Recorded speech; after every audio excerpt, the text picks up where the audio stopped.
আসসালামু আলাইকুম রহমতুল্লাহ। সুপ্রিয় শিক্ষার্থীবৃন্দ, আশা করি সকলেই ভালো আছো। আজকে আমরা নবম দশম শ্রেণীর ইংরেজি বইয়ের ইউনিট টু লেসন টু এর এনভায়রনমেন্টাল পলিউশন এটা নিয়ে আলোচনা করব ইনশাআল্লাহ। বন্ধুরা, তোমরা যদি আগে যে ভিডিওগুলো আপলোড করেছি সেগুলো পেতে চাও তাহলে ডেসক্রিপশন বক্স চেক করো, সেখানে পেয়ে যাবে। এবং প্রতিটি লেসনের পিডিএফ লিংক ডাউনলোড করতে চাইলেও ডেসক্রিপশন বক্স চেক করতে পারো। Lesson two environmental pollution. এখানে কয়েকটি ছবি দেখে নিই আমরা। এখানে ছবিগুলো কাজে আসবে। Picture 1, picture 2, picture 3, picture 4। এখানে কয়েকটি ছবি দেওয়া আছে, ছবিগুলো দেখে নিই। পিকচার 1-এ দেওয়া আছে একটি যানজটের ছবি। এখানে অনেকগুলো গাড়ি আটকে আছে। একটি জ্যামের ছবি দেওয়া আছে। এখানে ময়লার স্তূপের ছবি দেওয়া আছে, অর্থাৎ যত্রতত্রভাবে ফেলানো ময়লা দেখা যাচ্ছে। আরেকটি নদী দেখা যাচ্ছে যেখানে দূষিত পানি। এই নদীর মধ্যে দূষিত পানি রয়েছে। আরেকটি হচ্ছে শিল্প কলকারখানা থেকে বিষাক্ত ধোঁয়া বের হচ্ছে। এই ছবিটা আমরা দেখতে পাচ্ছি। তাহলে চারটা ছবিতে চারটা বিষয় দেখতে পেলাম। এখন আমরা এখানে যে প্রশ্ন রয়েছে, তিনটি প্রশ্ন, এই প্রশ্নের উত্তরগুলো আমরা জানবো। লেসন টু এনভায়রনমেন্টাল পলিউশন, পরিবেশ দূষণ। Look at the pictures below and discuss the questions. নিচের ছবিগুলো দেখো এবং প্রশ্নগুলো আলোচনা করো।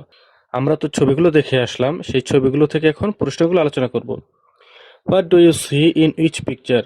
প্রতিটি ছবিতে তুমি কি দেখতে পাও? আমরা যে ছবিগুলো দেখে আসলাম সেই ছবিগুলোতে কি দেখতে পেলাম?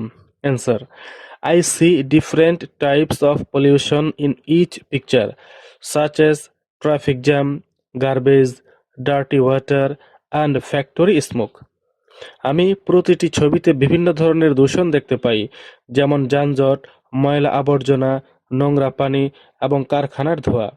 বন্ধুরা, এই লেসনের মধ্যে যে গুরুত্বপূর্ণ শব্দার্থগুলো রয়েছে সেই শব্দার্থগুলো আমি এখানে আলোচনা করব না, সেগুলো আমি পিডিএফ শিটের মধ্যে দিয়ে দিয়েছি।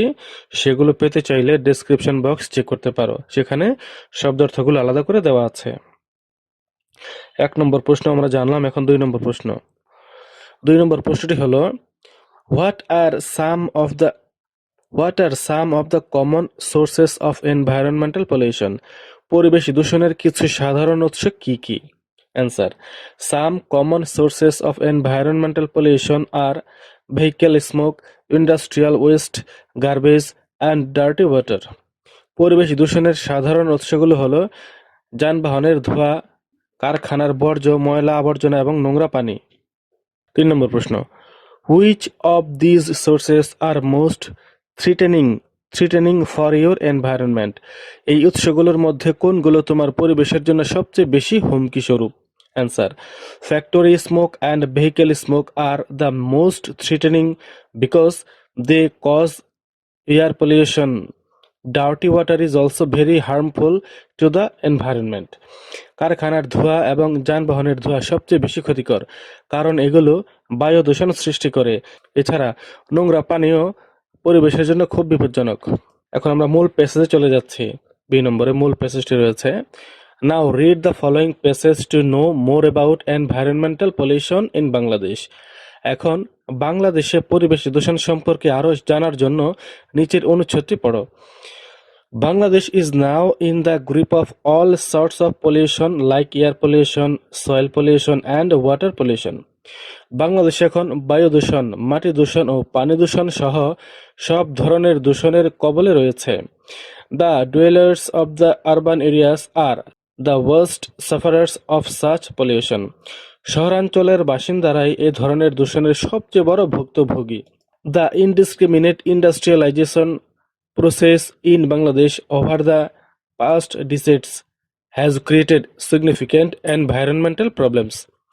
গত কয়েক দশকে বাংলাদেশে নির্বিচার শিল্পায়ন প্রক্রিয়া গুরুতর পরিবেশগত সমস্যা সৃষ্টি করেছে। We will now read about some of the most common types of environmental pollutions and ways of coping with them. এখন আমরা পরিবেশ দূষণের কয়েকটি সবচেয়ে সাধারণ ধরন এবং সেগুলোর মোকাবেলার উপায় সম্পর্কে পড়ব। Air pollution. এয়ার পলিউশন মানে বায়ু দূষণ। Air pollution comes from a wide variety of sources. বায়ু দূষণ নানা ধরনের উৎস থেকে সৃষ্টি হয়। In Bangladesh, poisonous exhaust from industrial plants, brick kilns, old or poorly serviced vehicles, and dust from roads and construction sites are some of the major sources of air pollution. বাংলাদেশের শিল্প কারখানা, ইটভাটা, পুরনো বা সঠিকভাবে রক্ষণাবেক্ষণ না করা যানবাহন থেকে নির্গত বিষাক্ত ধোঁয়া এবং রাস্তা ও নির্মাণস্থলের ধুলো বায়ু দূষণের প্রধান কয়েকটি উৎস। We can minimize this type of pollution by making less use of motor vehicles and avoiding the use of vehicles older than 20 years. আমরা মোটরযানের ব্যবহার কমিয়ে এবং 20 বছরের বেশি পুরনো যানবাহনের ব্যবহার এড়িয়ে এই ধরনের দূষণ কমাতে পারি। We may also use proper lubricants to lessen the level of emission and pollutants. নির্গমন ও দূষকের মাত্রা কমাতে আমরা উপযুক্ত লুব্রিক্যান্টও ব্যবহার করতে পারি। লুব্রিক্যান্ট মানে হচ্ছে মোবিল, গ্রিজ বা এই জাতীয় এমন কিছু যেগুলো ব্যবহার করার দ্বারা যন্ত্রপাতির ক্ষয় কম হয়। We can encourage people to use compressed natural gas (CNG) or liquid petroleum gas (LPG) for fueling their cars. আমরা মানুষকে তাদের গাড়ির জ্বালানি হিসেবে সিএনজি বা এলপিজি ব্যবহার করতে উৎসাহিত করতে পারি। The government may relocate hazardous industries like brick kilns to areas away from human habitations. সরকার ইটভাটার মতো ঝুঁকিপূর্ণ শিল্প কারখানাগুলোকে জনবসতি থেকে দূরের এলাকায় স্থানান্তর করতে পারে। এয়ার পলিউশন নিয়ে আলোচনা করা হয়েছে, এখন আমরা ওয়াটার পলিউশন নিয়ে আলোচনা করব ইনশাআল্লাহ। Water pollution can occur in oceans, rivers, lakes, ponds and underground reservoirs. জল দূষণ সমুদ্র, নদী, হ্রদ, পুকুর এবং ভূগর্ভস্থ জলাধারে ঘটতে পারে। As different water sources flow together, the pollution can spread easily and quickly. বিভিন্ন জলসূত্র একসাথে প্রবাহিত হওয়ার ফলে দূষণ সহজে এবং দ্রুত ছড়িয়ে পড়তে পারে। Causes of water pollution include জল দূষণের কারণগুলোর মধ্যে রয়েছে increased sediment from soil, মাটি থেকে অতিরিক্ত পলিমাটি বৃদ্ধি, erosion, মাটি ক্ষয়, improper waste disposal and littering, অযথাযথ বর্জ্য অপসারণ ও আবর্জনা ছড়িয়ে ফেলা, leakage of soil pollution into water supplies, মাটির দূষণ জল সরবরাহে লিক হয়ে প্রবেশ করা, organic materials that decay in water supplies, জল সরবরাহে পচে যাওয়া জৈব পদার্থ। In fact polluting the land means polluting the water, আসলে জমি দূষণ করা মানেই জল দূষণ করা। Throwing away a toxic substance on the ground near a water source means it eventually reaches the body of water. জল স্রোতের কাছে মাটিতে বিষাক্ত পদার্থ ফেলে দেওয়া মানে তা শেষ পর্যন্ত জলাশয়ে পৌঁছে যায়। As a result, the water is polluted. ফলস্বরূপ পানি দূষিত হয়। Industrial wastes must not be disposed in rivers or lakes. শিল্প কারখানার বর্জ্য নদী বা হ্রদে ফেলা উচিত নয়। We need to be more careful about disposing household wastes too. গৃহস্থালির বর্জ্য ফেলার ক্ষেত্রেও আমাদের আরও সতর্ক হতে হবে। Use of pesticides means that when it rains, chemicals used in the lawn or garden wash into the water bodies. কীটনাশক ব্যবহারের অর্থ হলো বৃষ্টি হলে লন বা বাগানে ব্যবহৃত রাসায়নিক পদার্থ ধুয়ে জলাশয়ে চলে যায়। Therefore, we must be aware of the dangers of using pesticides as they may pollute our rivers, canals and lakes. অতএব কীটনাশক ব্যবহারের ক্ষতিকর দিক সম্পর্কে আমাদের সচেতন থাকতে হবে, কারণ এগুলো আমাদের নদী, খাল ও হ্রদ দূষিত করতে পারে। এখন আমরা সয়েল পলিউশন মানে মাটি দূষণ সম্পর্কে জানবো। Among the most significant causes of soil pollution is the enormous volume of industrial waste which is being produced every day but not disposed properly. মাটি দূষণের সবচেয়ে গুরুত্বপূর্ণ কারণগুলোর মধ্যে একটি হলো বিপুল পরিমাণ শিল্প বর্জ্য যা প্রতিদিন উৎপন্ন হচ্ছে কিন্তু সঠিকভাবে নিষ্পত্তি করা হচ্ছে না। The mismanagement of household wastage, particularly the polythene shopping bags, has caused serious threat to the soil and the drainage system. গৃহস্থালির বর্জ্যের অব্যবস্থাপনা, বিশেষ করে পলিথিনের শপিং ব্যাগ, মাটি ও ড্রেনেজ ব্যবস্থার জন্য মারাত্মক হুমকি সৃষ্টি করেছে। Another cause for soil pollution is the use of agricultural pesticides, fertilizers, etc. মাটি দূষণের আরেকটি কারণ হলো কৃষিক্ষেত্রে ব্যবহৃত কীটনাশক, সার ইত্যাদি।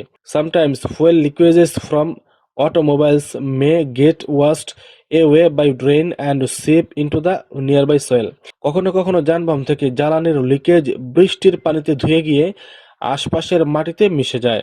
Pesticides and fertilizers are useful for plant growth, but their overuse has led to soil pollution. কীটনাশক ও সার উদ্ভিদের বৃদ্ধির জন্য উপকারী হলেও অতিরিক্ত ব্যবহারের ফলে মাটি দূষণ ঘটেছে।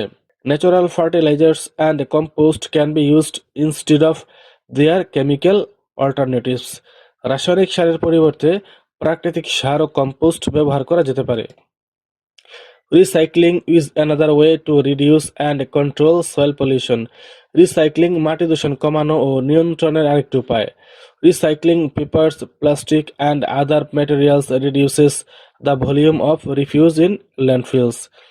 কাগজ, প্লাস্টিক ও অন্যান্য বস্তু পুনর্ব্যবহার করলে ল্যান্ডফিলে জমা বর্জ্যের পরিমাণ কমে। ল্যান্ডফিল মানে হচ্ছে যে জায়গায় ময়লাগুলো জমা করে রাখা হয়, ময়লার স্তূপ বানানো হয়, ওই জায়গাটা হচ্ছে landfill. Deforestation also causes erosion, pollution and the loss of fertility in the topsoil. বন উজাড়, মাটি ক্ষয়, দূষণ এবং উপরিভাগের মাটির উর্বরতা নষ্ট করে। Planting trees and reforestation help prevent soil erosion and pollution. গাছ লাগানো ও পুনর্নবায়ন মাটি ক্ষয় ও মাটি দূষণ প্রতিরোধে সাহায্য করে। তাহলে আমরা ইউনিট 2 লেসন 2 এর air pollution, water pollution, soil pollution সম্পর্কে জানলাম। বন্ধুরা, এই পর্বে এই পর্যন্তই। এই পর্বটি যদি ভালো লাগে থাকে একটি লাইক চাই এবং পরবর্তী ভিডিওটি সবার আগে পাওয়ার জন্য চ্যানেলটি সাবস্ক্রাইব করে বেল আইকনটিতে অন করে দাও। সবাই ভালো থাকবে। আল্লাহ হাফেজ।